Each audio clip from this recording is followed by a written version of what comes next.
Saving truth. Finding meaning and clarity in a post-truth world. Clarity about freedom. History's most influential person expressly binds freedom to the limits of truth. You will know the truth, Jesus says, and the truth will set you free. John 8:32. Jesus repudiates the post-truth culture of confusion's mindset that refuses to tether freedom to truth. Yet he does so without shaking his fist. He gently tells us that truth is freedom's foundation and the wall that protects freedom from the invasion of chaotic autonomy. Jesus' exact wording expresses something subtle that we must not miss. He puts knowing the truth first. Then the truth will set us free. Today, we have reversed things. In the West especially, we see freedom as the initial condition necessary to pursue truth. There is some intuitiveness to that, of course. We need academic freedom to explore and pursue scientific, philosophical, social, and religious truths. One of the best ways to learn how the world works is through the freedom to singe our fingers in the fire a little, to learn things the hard way, so to speak. Our intuition that freedom precedes truth's discovery must be kept in proper focus, however. Freedom to pursue the truth comes only when we recognize that there is an objective truth out there for us to freely pursue. According to Jesus, truth and freedom are always linked. Any attempt to separate them diminishes our ability to enjoy either. There's a cyclical nature to it all, isn't there? Our recognition that there are objective truths to be discovered leads to the freedom to discover them. In turn, our discoveries foster greater freedom to pursue yet more truths. The primer for starting this cycle in the first place is recognizing that there are objective truths that don't depend on the opinions or preferences we so highly exalt today. The truth and freedom cycle can be self-perpetuating once it gets going, unless something derails it. The post-truth culture of confusion does exactly that by throwing the monkey wrench of preferences in the works. How amazing that Jesus' 2,000-year-old words should speak to us today, urging us to get the truth and freedom cycle back on track by putting things in their proper order. Before we unpack how that can happen, let's think about one other pairing Jesus makes. Just a few moments after saying that the truth will set us free, Jesus makes the astonishing statement that if He, the Son, sets us free, we will be free indeed. John 8:36. In other words, Jesus claims to be the very truth that sets us free. Notice that He doesn't claim to have the truth that sets us free. He claims to be the truth that sets us free. That's quite the audacious statement, isn't it? Why believe Him? We will find out why as we unpack just how applicable Jesus' words are to our current cultural confusion and our desperate need to clarify the nature of freedom. Defining freedom. If freedom is not synonymous with unfettered autonomy, then what does it mean? We use the word freedom so often and so glibly that its meaning has been taken for granted, if not lost altogether. Even when we understand that autonomy isn't identical to freedom, we still think of freedom one-dimensionally. In his excellent book, A Free People's Suicide, social critic Os Guinness tells us that freedom sounds simple, straightforward, and self-evident, But freedom is both more complex and more contested than many realize. So those who would guard freedom with care must regard freedom with respect. In other words, to get clear on what it means to be free, we need to appreciate all of freedom's facets. To help us, Guinness points to Isaiah Berlin's definitions of negative freedom and positive freedom. According to Berlin, negative freedom is the freedom from, in essence, freedom from interference and constraint. This is what we typically think of when we think of freedom. And that facet of freedom on its own dangerously resembles the sheer autonomy that leads to chaos. What's needed in addition to negative freedom is positive freedom, which is freedom for, in essence, freedom for excellence, according to whatever vision and ideals define that excellence. Negative freedom and positive freedom go hand in hand. We need freedom from unnecessary restraints and interference so that we can exercise freedom for acting in the interests of the greater ideal. That ideal operates as a self-imposed restraint, keeping us from abusing our negative freedom.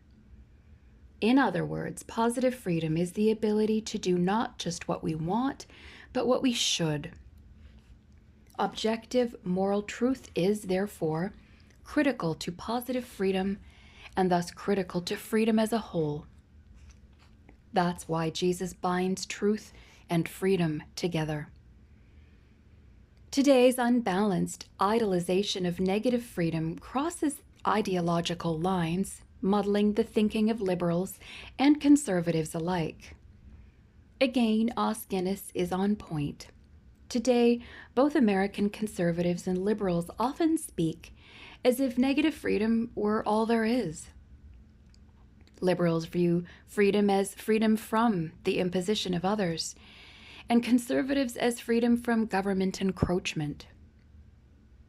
This is so paradoxical because our emphasis on negative freedom deprives us of that which made Western civilization's societal triumphs so pioneering. Mere freedom from restraint doesn't encourage us to engage in the great quests to better society or to help others. Simply put, focusing on freedom from restraint encourages a sort of narcissistic preoccupation on the self and the fulfillment of our private desires. That kind of shallow freedom doesn't inspire us to do what is best for others or to act in the interests of the common good. We may think we are serving the common good when we champion the freedom of others to do whatever they want, but we're really just thinking inwardly, trying to prevent others from imposing restraints on what we want to do. In fact, it's gone further than that. In our obsession with negative freedom, we no longer want the ability to do whatever we want without restraint. We want the ability to be whatever we want without restraint. A fully orbed view of freedom that equally embraces positive freedom, the freedom for the common good, will serve us better. History has shown this time and time again. Whenever humanity has coupled our love of negative freedom to our need for positive freedom, tremendous public good has resulted. As Guinness says, from the banning of infanticide to the abolition of slavery to the civil rights movement, none of the great liberal reforms of the West could have succeeded on the basis of negative freedom alone, and none will be launched on such a basis in the future. This must not be ignored. Positive freedom to pursue true ideals gave birth to the great movements that restored negative freedom to the disenfranchised and abused. Those triumphs were only the start. There is much more work to be done. The number of people trafficked in the sex trade is still in the millions, which means that we have yet to vanquish slavery. Ethnic and racial minorities still suffer discrimination, which means the civil rights movement cannot afford to rest.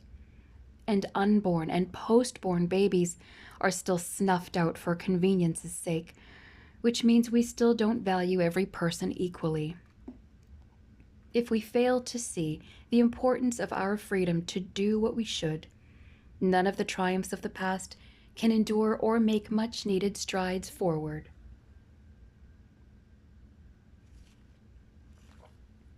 What's more, our one-sided glorification of freedom is the kind of thing that eventually can eat us alive individually. The late David Foster Wallace, a brilliant American writer, incisively pointed out that there is actually no such thing as atheism. And all of us, regardless of our religious or non-religious bents, worship something. And if what we worship isn't transcendent but only based on a personal preference, our idol will eventually consume us. If you worship money and things, if they are where you tap real meaning in life, then you will never have enough. Never feel you have enough. It's the truth. Worship your own body and beauty and sexual allure, and you will always feel ugly. And when time and tide start showing, you will die a million deaths before they finally plant you. Worship power, you will feel weak and afraid, and you will need ever more power over others to keep that fear at bay. Worship your intellect. Being seen as smart, you will end up feeling stupid, a fraud, always on the verge of being found out, and so on. That's quite an observation from someone who, as far as I can tell, was not a religious believer. Overvaluing freedom from restraint qualifies for the same kind of idol worship that Wallace warns us about. If obsessions with transient things like appearance, wealth, success, and even our intellect have the potential to eat us alive, would not the idolization of our right to do whatever we want pose the same danger? Worship beauty and we'll feel ugly. Worship power and we'll feel weak. Worship freedom from restraint and we'll feel enslaved, always hungering for more freedom and less restraint. We can already see how our idol of negative freedom has begun to eat up our lives, can't we? We can engage in almost any sexual act we want with almost whomever we want, only to get shackled to medications or plagued by harmful relationships. We can indulge our visual appetites with uninhibited vigor, only to have our most cherished relationships destroyed because we're chained to our pornography accessing screens. Technology has freed us to connect with people who live hemispheres away, but has shrunk our worldview to just a few square inches of screen. We can freely imbibe in consciousness and consciousness-altering substances, only to lock ourselves into rehab facilities. How gruesomely ironic it is that our one-sided idolization of negative freedom has turned us into the land of the free, home of the addicted. It's easy to see how we got so focused on negative freedom. Think of all the movies whose central theme is freedom. From Braveheart to The Patriot, from Saving Private Ryan to Amistad and Glory. Our stories focus on the human struggle to win negative freedom or to keep something else or someone else from taking it away. These are true and good stories, ones we should tell ourselves over and over again. But it's interesting that we seldom see movies focused on what it takes to maintain freedom or to establish a system of government that properly orders it. That's because winning negative freedom presents a compelling story. We spend so much time inventing new negative freedoms to win that we don't pause to think about what life should be like once we have them. The American founders thought of the end game, what we would and should do with our freedom of self-governance once we'd won it. John Adams powerfully wrote in his May the 12th, 1780 letter to Abigail Adams. I must study politics and war that my sons may have liberty to study mathematics and philosophy. My sons ought to study mathematics and philosophy, geography, natural history, naval architecture, navigation, commerce, and agriculture, in order to give their children a right to study painting, poetry, music, architecture, statuary, tapestry, and porcelain. The heroes of our freedom-winning films don't give rallying speeches about the crucial procedures necessary to sustain that freedom. And we certainly don't see sweeping sagas about teaching ourselves what it means to have self-restraint for positive freedom, probably because such movies would be terribly boring. But the effort to subdue our own passions and preferences and submit to the facts of reality and the moral truth of what we ought to do is just as daunting and heroic. In fact, I'd say it's even more heroic because it requires us to forsake the glamour of limitless negative freedom. Freedom bound. Clarity about freedom comes only when we see its multiple facets. We need the negative freedom from unnecessary outside restraints, but we also need boundaries and borders so that we can be free for the greater good. To talk only of negative freedom is to talk about a one-sided coin. Single-sided freedom is ultimately meaningless.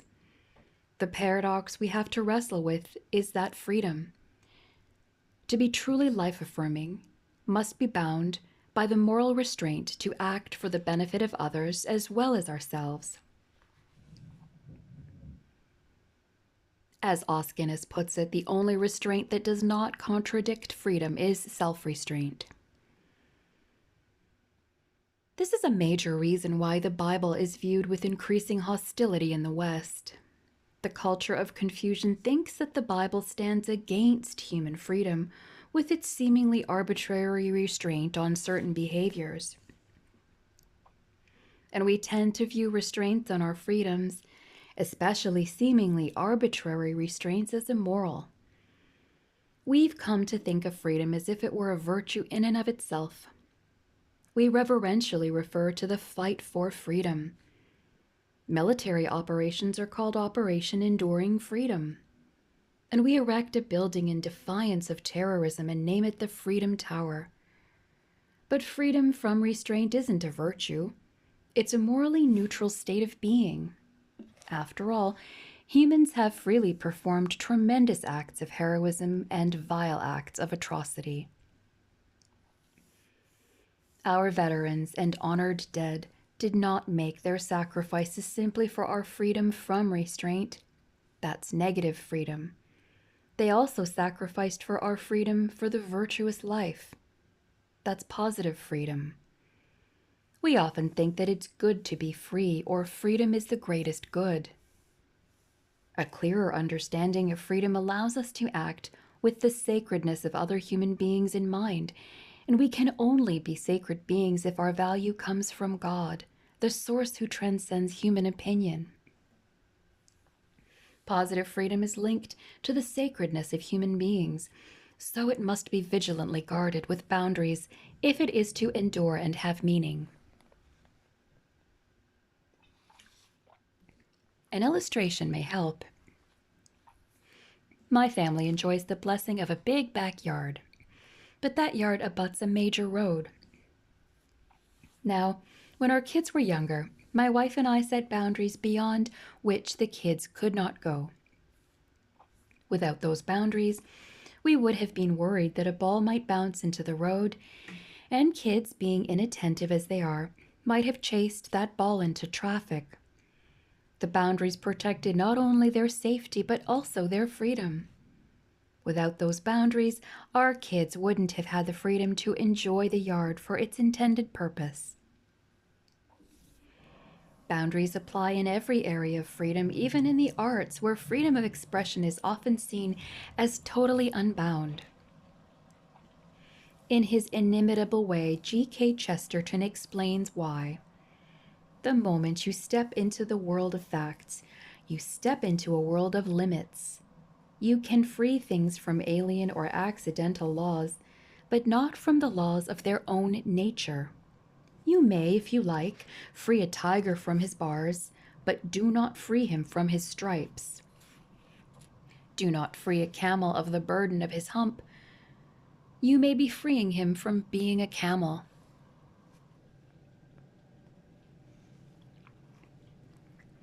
If artistic freedom needs boundaries, how much more do other areas of freedom? Think of what the culture of Confucian's focus on autonomy has resulted in. We have given negative freedom a steroid-infused shot of adrenaline. We now want to be free from any restrictions on what we can be, not just what we can do. That isn't a real freedom if what we want to be doesn't line up with the reality of what we are. We may remove social boundaries just as we might free a tiger from his cage.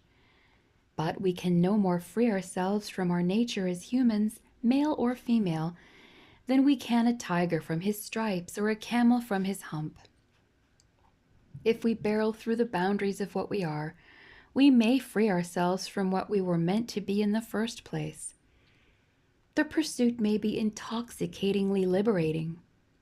For some, it will feel like the ultimate achievement of self-deification. For others, it may seem like the answer to a lifelong struggle with self-identification. But if the statistics are to be taken at all seriously, the hard reality is that for most people, unbounded freedom results in emotional and spiritual enslavement. Reality is full of limitations. No amount of desire or drive can alter that reality or remove those boundaries. Contrary to contemporary belief, the Bible doesn't set up arbitrary boundaries to oppose our freedom. Its boundaries favor our fulfillment. The Bible, in which God tells each of us about our uniqueness and value, stands against the stealthy enslavement that comes from a muddled, one-sided view of freedom. We can see this in the very structure of the New Testament itself. The four Gospels chronicle Jesus' glorious winning of our freedom over sin through his life, death, and resurrection. That's why the vast majority of movies based on the New Testament focus on the four gospel narratives. But the New Testament also gives us the book of Acts, where the disciples wrestle with what it means to have had the Old Testament law and yet enjoy the freedom that comes through Jesus' fulfillment of that law. With the guidance of the Holy Spirit, the disciples debate and discover how to live for the greater good after Jesus had won their spiritual freedom. We also have the New Testament's doctrinal books. From the writings of Paul, Peter, James, Jude, John, and others, we learn how our spiritual freedom ought to be put into practice, and how that freedom can be sustained without devolving into bedlam. The process of winning freedom, as told in the Gospels, is the foundation, but the understanding of what to do with that freedom and what limits it might have on our ethics and behavior are given just as much focus in the New Testament. In its very structure, the Bible describes freedom in all of its aspects, from winning it to structuring it to maintaining it. Only the Lord of history, the Lord of language, can craft something whose very organization speaks as powerfully as the words it contains. God knows us through and through. He knows that it is in our nature to focus too narrowly and to go too far even with things he has blessed us with. David Foster Wallace's previously mentioned warning that what we worship will eventually eat us is insightful, but it's not new. He actually echoes the millennia-old words of Paul. For you were called to freedom, brothers. Only do not use your freedom as an opportunity for the flesh, but through love serve one another. For the whole law is fulfilled in one word: you shall love your neighbor as yourself. But if you bite and devour one another, watch out that you are not consumed by one another. From the book of Galatians, chapter 5, verses 13 to 15. The wisdom of Holy Writ shows itself again. Paul tells us about the need to self-restrain our negative freedom so that we can act in each other's best interests, which is positive freedom. If we worship freedom in the service of self-gratification, we will end up devouring each other. How remarkable it is that God, knowing us, has established the boundaries of freedom that keep us from running blindly into traffic, childishly chasing after the bouncing ball of our liberty.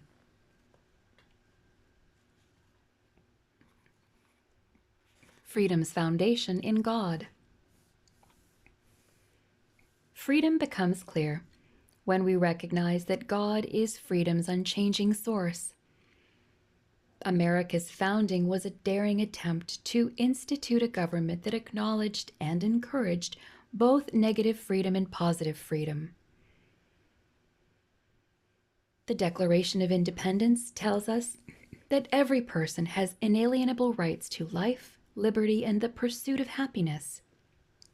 The key word is inalienable. By definition, a right is inalienable because no person or group of people, like the government or society, can take it away. When someone is enslaved, her right to liberty isn't taken away, even though it is violated. After I made that statement during a public debate on the nature of rights, my opponent accused me of playing a semantic game. But surely it's not a matter of mere semantics. If slavery took away a person's right to be free, that right would be gone, and therefore her continued slavery wouldn't be immoral. Regimes that have rejected God and viewed freedom as a creation of the state have historically oppressed human freedom and rights, from Stalinist Russia to nationally socialist Germany, from communist China to Kim Jong-un's North Korea. Inalienable rights, therefore, must be grounded in a source beyond human authority. In this way, their existence doesn't depend on human opinion, reasoning, or behavior. If they did, inalienable rights simply wouldn't exist. And if inalienable rights don't exist, America itself is an illusion. As we'll see very shortly, even those among us with allegiance to atheistic naturalism agree that without God, freedom itself is an illusion. The Declaration of Independence's drafters understood this well. The Declaration states that in rebellion against monarchical tyranny, the colonists would assume among the powers of the earth the separate and equal station to which the laws of nature and of nature's God entitle them. But reliance on a mere, though important, document like the Declaration of Independence or the U.S. Constitution isn't enough. Those are just the centuries-old statements of men in powdered wigs after all. A declaration based merely on human preferences, scrawled in pen across parchment, is just as flimsy. But if it's founded on something, better yet, someone that transcends time, space, matter, and opinions, then the rights and freedoms it declares have transcendent substance. A simple syllogism may help us here. 1. The inalienable right to freedom exists only if God exists. 2. The inalienable right to freedom exists. 3. Therefore, God exists.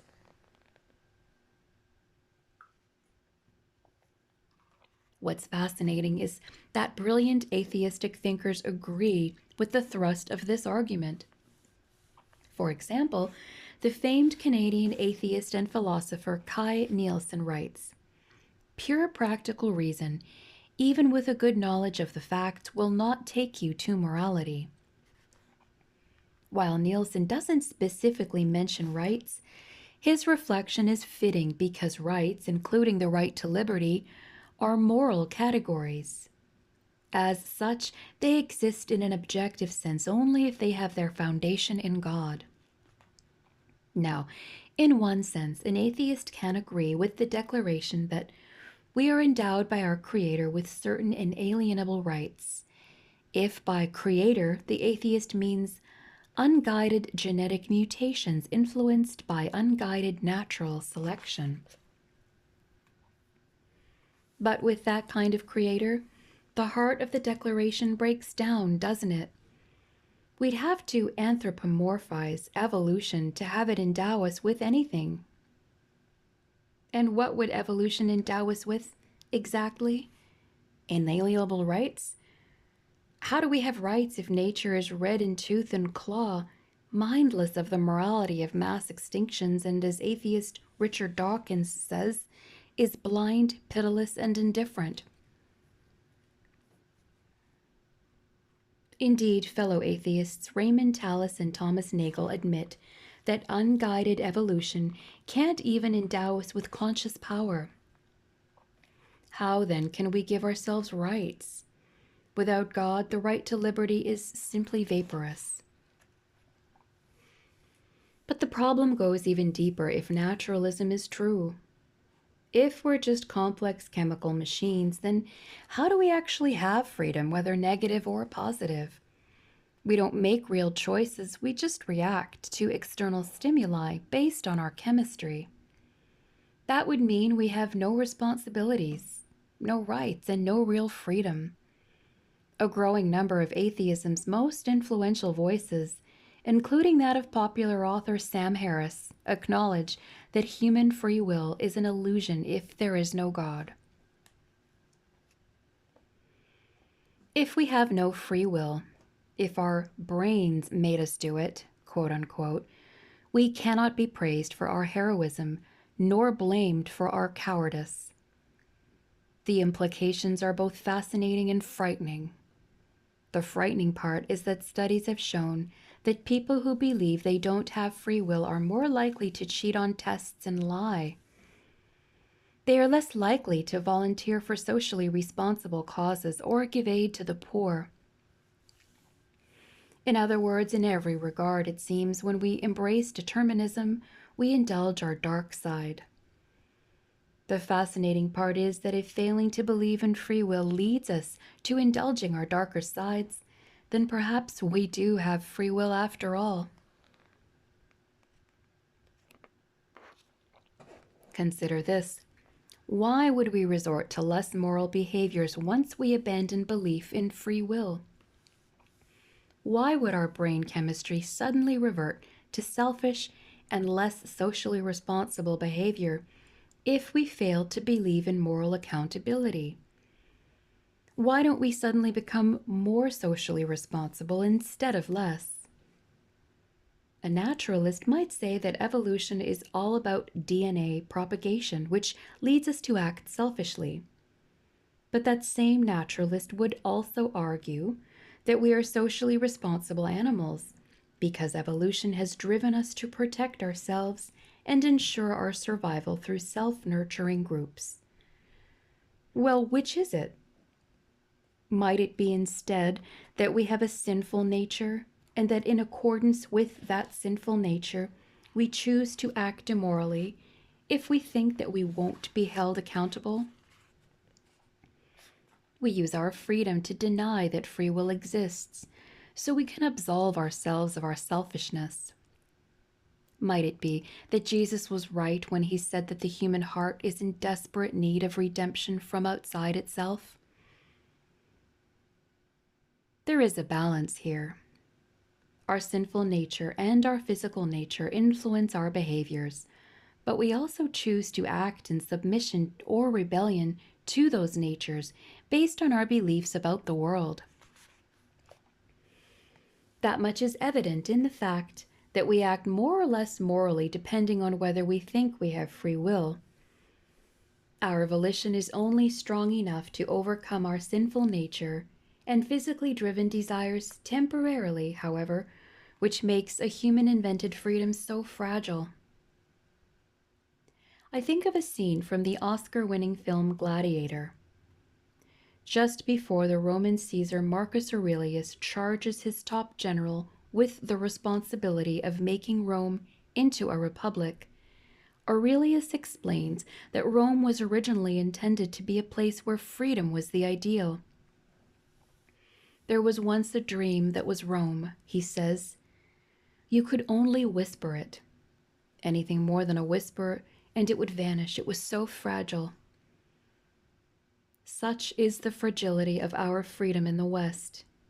Our godless understanding of freedom, as one-sided as it is so fragile that speaking of it any louder than a whisper will cause it to dissipate like smoke. In fact, if the contemporary mob rule that shouts down and violently attacks others for having out-of-fashion viewpoints is any indication, all we may be left with is whispering in hushed corners. At some level, the religious and irreligious alike recognize how freedom ought to work. The Secular Humanist Declaration of 1980 recognizes that free inquiry requires securing freedoms of the press, association, philosophy, science, and religion. In fact, the Secular Humanist Declaration says that free inquiry requires that we tolerate diversity of opinion and that we respect the right of individuals to express their beliefs, however unpopular they may be, without social or legal prohibition or fear of sanctions. As much as I can agree with this statement, I can't help but notice that without God as its foundation, the sentiments it expresses are mere smoky vapors that vanish with anything more than a whisper. Because God exists, however, we have accountability beyond ourselves, making the sentiments concrete. We have the right to freedom from human tyranny and freedom for the greater good, even for those with whom we disagree, because we have objective moral obligations to God first and then to each other. As culture jettisons God, it manipulates our freedom from restraints into a freedom from criticism and discomfort.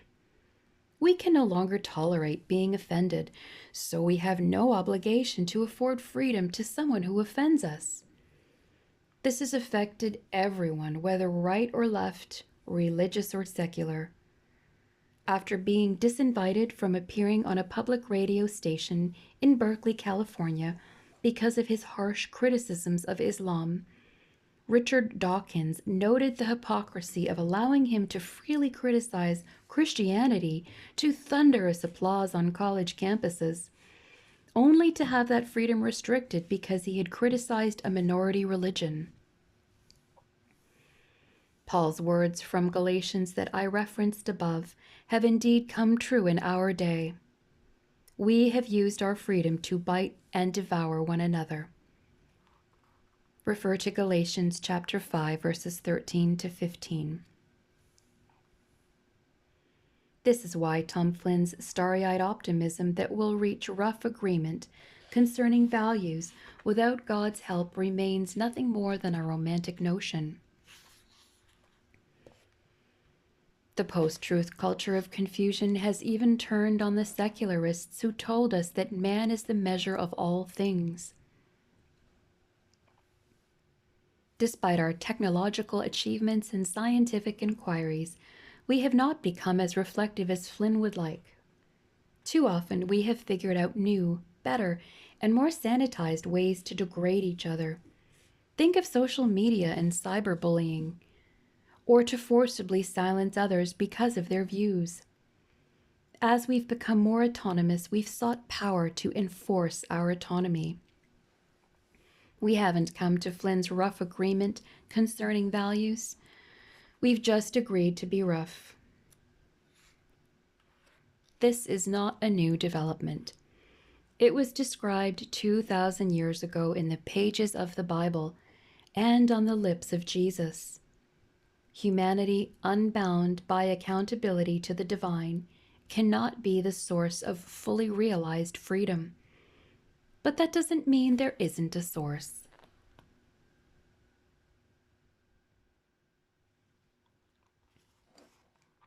Clarity about freedom found in a person. With a clearer, fuller view of freedom, let's revisit Jesus' words in John chapter 8. Both negative freedom and positive freedom must be exercised within the boundaries of the truth. Our negative freedom from restraint must be bound by the truth that unfettered autonomy leads to chaos. Our positive freedom, our freedom for the greater good, must be bound by the truth that we can't forcibly coerce a good conscience into someone. Jesus is right when he tells us that the truth will set us free. But there is still a greater depth in his words, something we've already alluded to but not yet fully explored. Jesus doesn't tell us that an abstract concept like the truth will set us free. He makes the truth tangible, even personal.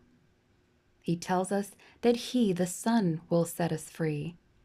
It's at once an audacious and a powerful statement.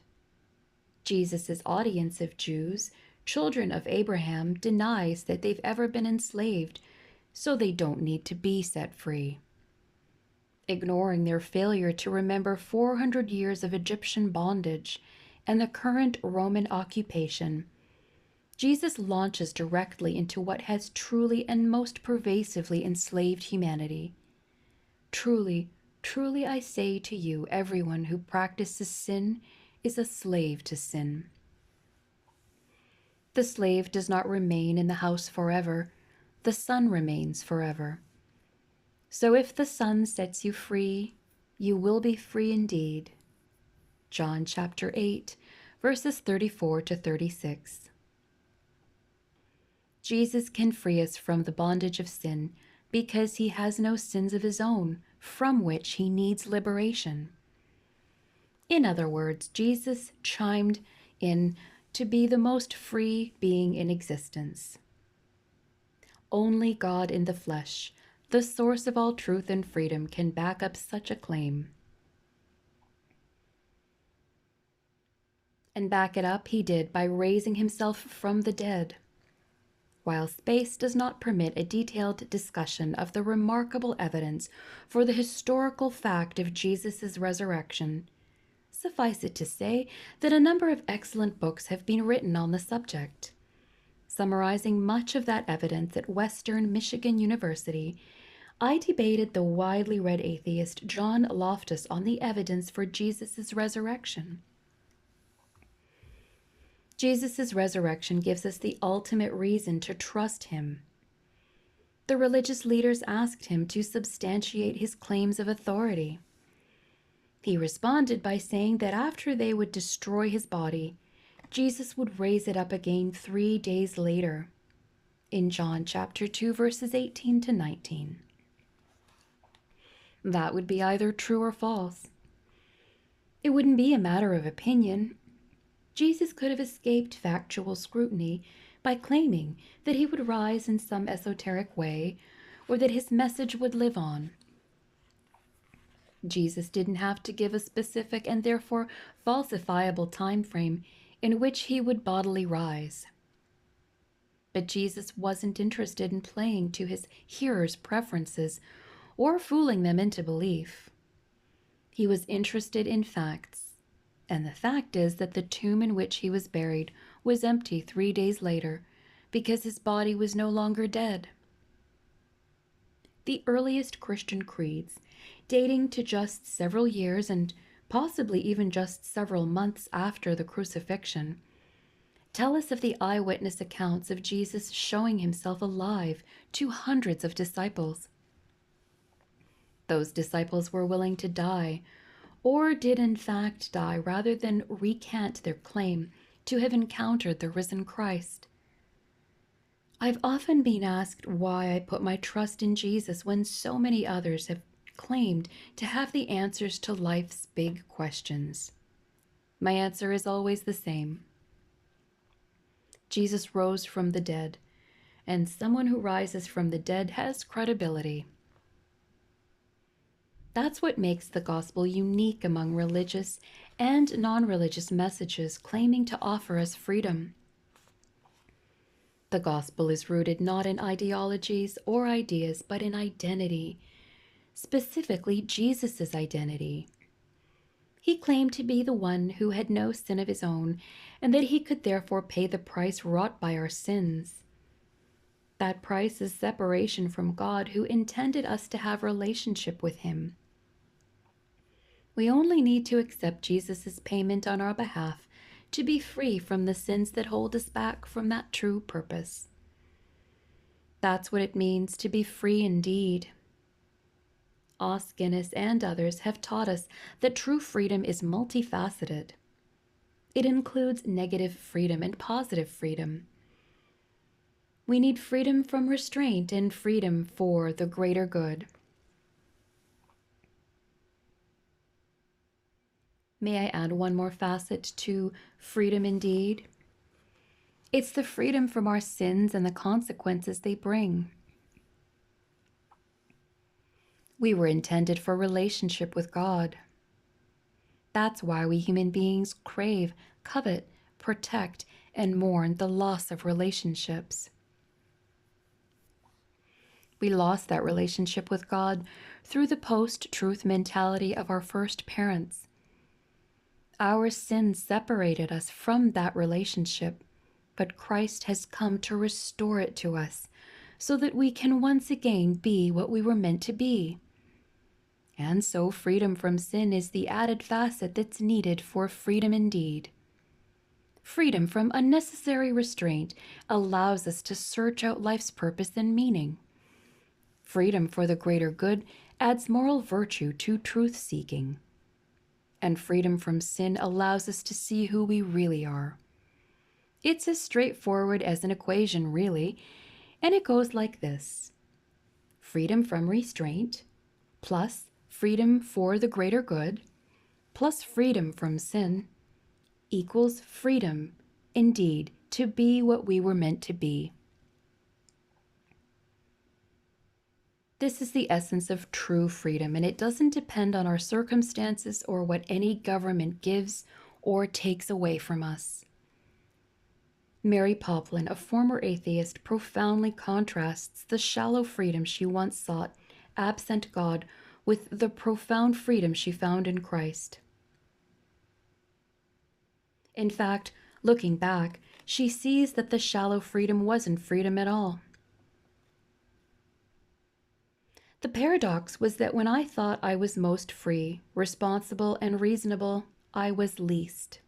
I was a slave to my own desires and to the spirits that drove them. Real freedom is something altogether different. It starts on the inside.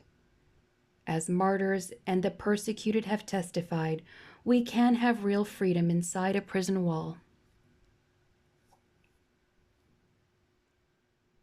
We either have an inherent dignity, a dignity that comes from the fact of our being human, or an incidental dignity, a dignity that comes from circumstances and the vicissitudes of human opinion. The kind of freedom Poplin found solidifies the inherent dignity of human beings. Our preferences about who and what we are, and our opinions about the value of other people will ebb and flow. But if our dignity comes from a source outside ourselves, then it is truly inalienable. In that we are free. In that truth, we have dignity. The confusion about who and what we are can find clarity. And it is the clarity about human dignity we will turn to next.